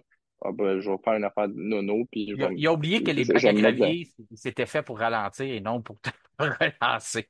Et non, t'as propulsé à C'est ça. 2 km/h, anyways. Puis Ouais. tout au long de la saison, des performances très peu inspirantes. Très triste. J'aimerais ça voir Lance Stroll qui a du chien puis qui en a dedans. Puis malheureusement, l'inverse est plutôt vrai, plutôt que l'exception fait pas la règle. Il y a déjà des bons résultats à Lance Stroll, on ne l'enlèvera pas. Mais vraiment, il continue à réaffirmer qu'il n'a vraiment pas le goût d'être là. Puis pauvre Felipe Drugovich, il est là à chaque Grand Prix avec ses écouteurs, puis qui regarde Lance Stroll faire pas grand-chose de sérieux.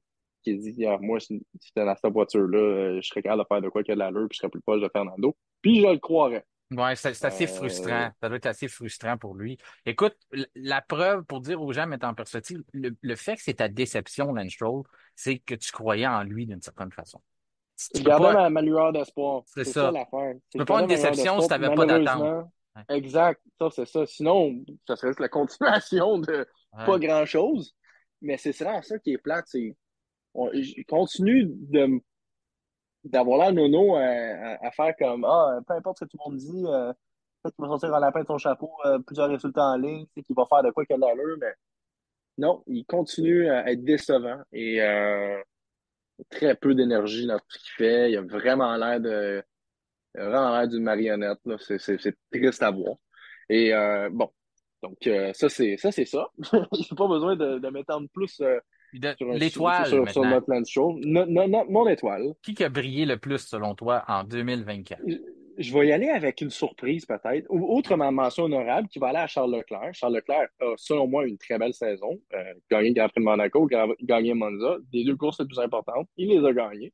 Puis, en général, il a été plutôt constant. Pas eu de grosses bourdes comme il a fait en 2022, disons, là.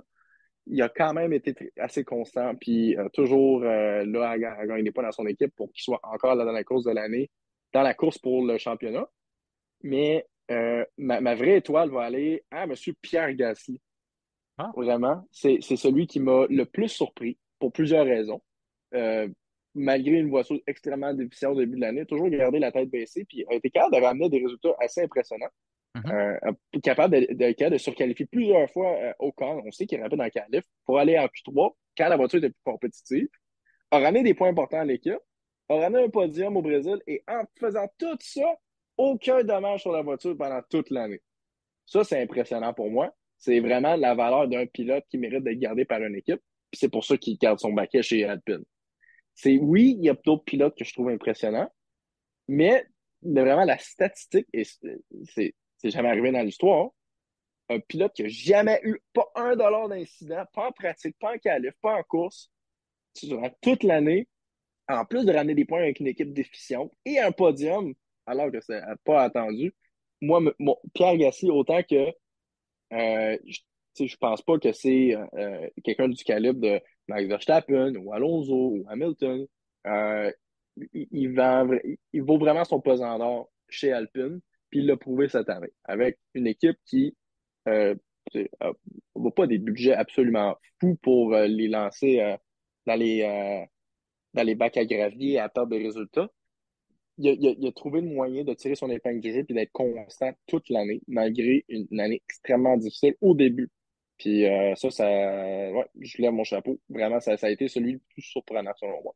Ben, ça a été des bons choix. Je sais, tu m'as dit, là, c'était pas évident. Tu m'as parlé de Max Verstappen avant qu'on commence à enregistrer aussi. Oui, Et c'est un choix, des fois, un incontournable. En même temps, comme par Charles Leclerc. défaut, exact. Là. Ouais. Oui, en même temps, tu mentionnais Charles Leclerc, mais je trouve que c'est bien de nommer Pierre Gasly parce que c'est vrai, ça a été pas qu'on l'a sous-estimé parce qu'on l'a mentionné souvent au podcast dans le sens que il y avait des belles performances. C'est sûr qu'au début de saison, c'était pas ça, mais j'aime le fait que tu apportes aussi qu'il s'est pas découragé. Ça a été quand même assez facile en début de saison. En plus que c'est un gars qui a fait le choix d'aller chez Alpine en pensant être dans un programme plus gros, un programme qui l'emmènerait ailleurs que simplement une écurie de développement. Les portes étaient fermées pour lui d'aller chez Red Bull. Après ça, ben, il y a eu plusieurs coups durs. Non seulement on change encore de directeur, la voiture fonctionne pas, le gars de l'aéro quitte avant même qu'on débute la saison. L'ambiance, je n'ai parlé à plusieurs reprises de l'ambiance lors du lancement. Je n'avais jamais vu ça avait l'air d'un salon funéraire. Là. Normalement, tout le monde, Ouais, c'est le seul extrêmement moment. glauque. Ah ouais, c'est le Exact. seul moment de l'année où ce que tout le monde a des sourires d'habitude, puis tout le monde nous dit à quel point qu'on va être bon, puis qu'on va être. Tu sais, c'est le moment où ce que tu peux prétendre que tu vas gagner un championnat, c'est là, tu sais, toujours avec un peu de modestie, là, mais je veux dire, normalement, tout le monde est positif. C'était vraiment pas le cas du côté d'Alpine. On savait déjà qu'on avait un citron entre les mains, mais on a retourné ça. Puis Gasly, ben, il a fait preuve qu'il est un leader. C'est lui qu'on a décidé de garder, comme tu dis, donc ça veut tout dire. Écoute, il nous reste pas beaucoup de temps. Puis il y a une question que je t'ai pas demandé, mais je m'en voudrais de pas te la poser. Ouais. On a mentionné Adjar et Bortoleto ça dispute le championnat en F2. Hmm. On a aussi dit que Hadjar était dans la voiture de Verstappen de la F1 pendant la EL1, donc l'essai libre 1. Je ne sais pas si ça t'est déjà arrivé dans ta carrière ou tu es capable de te positionner, mais comment tu trouves ça, toi, de piloter deux voitures différentes au cours du week-end, mais surtout dans un week-end aussi important que celui qu'Hadjar a présentement? Hmm. Très bonne question. J'ai jamais eu, comment dire, un week-end où est-ce que, mettons, je compétitionnais dans deux courses différentes avec deux classes de voitures différentes. Et j'ai pas eu, malheureusement, j'ai pas eu le budget pour faire ça dans ma carrière encore. Non, mais je veux dire, C'est de- admettons que tu mais l'imaginerais, est-ce que oui, tu penses-tu que c'est et quelque mettons, chose que tu voudrais faire? C'est quelque chose que tu aimerais mieux dire, ah non, Puis là, on te met dans circonstance, tu te bats pour le titre en F2000. Puis là, quelqu'un t'ouvre l'opportunité de dire, écoute, pourrais-tu conduire une Ferrari Challenge entre ça ou au contraire, tu te bats pour un titre en F1600, puis là, on te dit, écoute, on aimerait ça que tu fasses mes essais en F2000, moi, j'ai pas le temps de les faire, ou faut que je trouve une recrue pour en faire, donc viens faire du F2000. C'est-tu quelque chose que tu dirais, non, je me concentre sur mon championnat, ça peut-tu affecter la concentration ou la préparation ou non? je pense que c'est une opportunité à prendre si tu veux faire valoir ton pesant d'or comme pilote. Si tu es Ça. pour refuser une opportunité, c'est parce que tu montres que tu comment dire, t'es pas faible d'esprit, mais je veux dire, ça prend pas grand-chose pour t'affecter. Tandis que si tu prends ça, hein, gros gens comme devant, moi je m'en fous, mettez-moi dans une voiture, je vais être rapide. Mais là, tu fais comme ah, ok, ben, c'est ce genre de pilote-là. Puis au moins, on peut le classer comme un pilote audacieux, tu sais, puis qu'en plus de ça, tu fais bien, ben là, tu viens de prouver, tu viens de prouver ta mise, tu viens de prouver ta gageure contre toi-même. Puis en plus, on Fait cherche que, un pilote dans la famille Red Bull. ben oui, non, non, il Ça. y a absolument rien à gagner parce que tu la connais déjà tellement bien, ta voiture de F2, tu as fait un championnat au complet avec. C'est pas une course à conduire une F1, tu sais, qui est dans le fond juste une F2 sur les stéroïdes, Pendant une heure, là. exact, qui va vraiment te débalancer puis te, qui va affecter tes performances. C'est comme juste du bonbon, en fait. Tu conduis une F2 survitaminée sur le même circuit que tu conduis ta F2. Puis penses-tu que S'il y a ça de peut quoi, faire. s'il y a de quoi, tu vas être mieux que tu vas être dans ta F2. C'est ça, je m'en Elle est ai habituée dit. à aller plus vite. Ouais, penses-tu que je m'en allais justement te poser, penses-tu que ça peut faire l'effet contraire? Parce que, encore là, moi, je prétendrai pas d'être un pilote, mais quand tu t'aventures dans des simulateurs, puis tu pilotes une F1, puis après ça, tu retournes en F2, tu as l'impression que tu as beaucoup plus de temps pour faire des corrections dans tes virages, trouver tes points de freinage, parce que oui, tes points de freinage, Ouais, c'est sûr que c'est pas pareil, mais je veux dire, tu as l'impression de rouler tellement moins rapide, puis c'est vrai aussi, tu roules vraiment moins vite, mais tu as l'impression que tout se passe un peu au ralenti. Fait qu'à ce moment-là, tu le vois comme ça aussi. Tu le vois peut-être que c'est même un avantage. Ça a été exact. réfléchi là, par Dr. Marco et compagnie de dire on va le placer dans un F1. Puis après ça, ben, ça va. Non, non.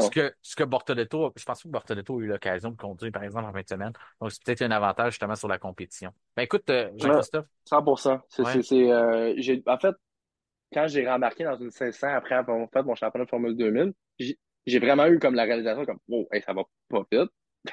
Wow, OK. Puis là, vraiment, c'est vrai, ça. J'avais vraiment l'impression d'avoir plus de temps pour pas ta réaction, mais je veux dire, prévoir qu'est-ce que j'allais faire, faire des corrections, peu importe. Fait que Ouais. j'imagine pas, t'embarques dans la voiture, une des voitures les plus dominantes de la grille, qui a eu plusieurs victoires cette année. Et là, tu rembarques dans une F2, je veux dire, là, tu as l'impression d'aller un petit peu avec le frein à main. Plutôt. Fait que j'en doute pas que ça va. Si c'est de quoi, ça va l'aider. Un pilote de la trempe de Hajar. Drôlement, j'ai déjà affronté contre lui sur le simulateur, sur iRacing. Ah, tu le connais, OK, Euh, ouais, indirectement, ben, là, ouais. c'est une course de super formule. Mhm. Il y avait eu la pole, mais j'étais deuxième. Un demi-dixième. Ah, Ça c'est m'avait pas pire. vraiment ça m'avait un petit peu fait chier, parce que je savais que j'étais pas mal en super formule. Mais ouais, puis là, très rapide, il l'avait prouvé. Fait que tout ça pour dire, j'en doute pas que un pilote de son calibre, ça va juste l'aider pour son week-end à Abu Dhabi, puis sa bataille de championnat contre M. Bortoleto. Ouais, c'est toute une opportunité qu'il y a, puis ça arrive une fois dans une vie. Donc, c'est certain que on va nommer un perdant, puis on va nommer un gagnant, puis ça va toujours Mhm. rester. Ça va toujours rester. Même chose pour George Russell versus Lando Norris. Euh, Peut-être que pour certains, on se remémore pas ça, mais moi, je l'ai toujours en tête. Russell a été champion, a gagné contre Norris. Donc, à ce moment-là, on se rappelle de ces choses-là. Écoute, Jean-Christophe, merci beaucoup pour ton apport au F1 Podcast tout au long de la saison. Tu as été un atout très important. Tu as été un ajout aussi au cours de la saison. Tu as été notre premier collaborateur après Frédéric Vallée. Les gens t'aiment beaucoup, aiment beaucoup l'apport que tu amènes, le côté pilote, qu'on n'a pas. On n'a pas de ce côté-là. On a François Goulet. Mais François Goulet, c'est un pilote de simulateur, donc il apporte sa vision à lui de son côté, mais quelqu'un de concret en piste aussi. Tu as les titres qui viennent avec ça. Même si tu les avais pas, ben, on t'écouterait quand même, mais c'est sûr que c'est toujours un badge Mhm. d'honneur d'avoir un championnat d'F2000 dans ton sac, d'avoir gagné sur le circuit Gilles Villeneuve. C'est le rêve de plusieurs personnes qui nous écoutent. Je le partage aussi. J'aurais aimé dans ma vie pouvoir monter sur la plus haute marche du podium devant chez soi, devant les nôtres au Canada. Tu le fais sur un circuit légendaire qui porte le nom de la légende du sport automobile au Québec qui a motivé probablement 99,9% des pilotes Ah ouais. qui proviennent du Canada et même beaucoup Ah ouais. qui viennent d'ailleurs. Donc, J'en fais pas exception, en tout cas. Je exactement. regarde à ma réplique de casse de Gilles Villeneuve dans une boîte de vitre juste à côté de mon lit. C'est pour bonne raison. Ouais, exactement. Ben écoute, fait que c'est ça. Fait qu'un un gros merci. Je te souhaite un joyeux temps des fêtes. Merci. Mais Une oui, bo- pareillement. On va se reparler l'année prochaine. Puis joyeux temps des fêtes à ta famille aussi, à ton père que je connais, à ta mère ben, que je connais, que j'ai la chance d'avoir discuté à quelques reprises, super gentil. Puis à ta mère que je connais pas, mais je suis sûr qu'elle est super gentille aussi. Donc Mais oui. à toute ta famille, puis profite de ton temps des fêtes, puis reviens-nous en pleine forme l'année prochaine. On va avoir plein d'autres sujets à discuter parce que je le dis souvent, puis je le dis encore, la meilleure saison de l'histoire de la F1 nous attend pas plus tard que dans quelques mois. Ah, j'en doute pas. Puis je te retourne à la faveur. C'est très apprécié, justement, Marley. Merci pour ta constance. Merci pour ton travail irréprochable. Puis évidemment, la qualité du contenu en reflète. Puis je pense que les réactions du public aussi témoignage. Puis c'est un peu notre paye, là, d'une certaine manière. Fait que surtout la tienne, c'est toi qui travailles le plus fort entre nous. Fait que un gros merci à toi, puis on revient plus fort à l'année prochaine, ça c'est certain. Un gros merci de le reconnaître, Jean-Christophe. C'est un grand plaisir de travailler avec toi et aussi d'avoir la réaction des auditeurs. Comme tu le dis, on carbure à ça. Le sport automobile, ça prend du gaz, puis notre gaz à nous, ben, c'est ces beaux commentaires-là, les auditeurs, la réaction des auditeurs, puis d'avoir la chance de partager notre passion avant les Grands Prix, puis après chaque Grand Prix pour nous, c'est un vrai bonheur. Donc, encore une fois, merci beaucoup. Et pour l'instant, ben, je te souhaite un excellent week-end. Mais oui, pareillement, mon Marley. À plus.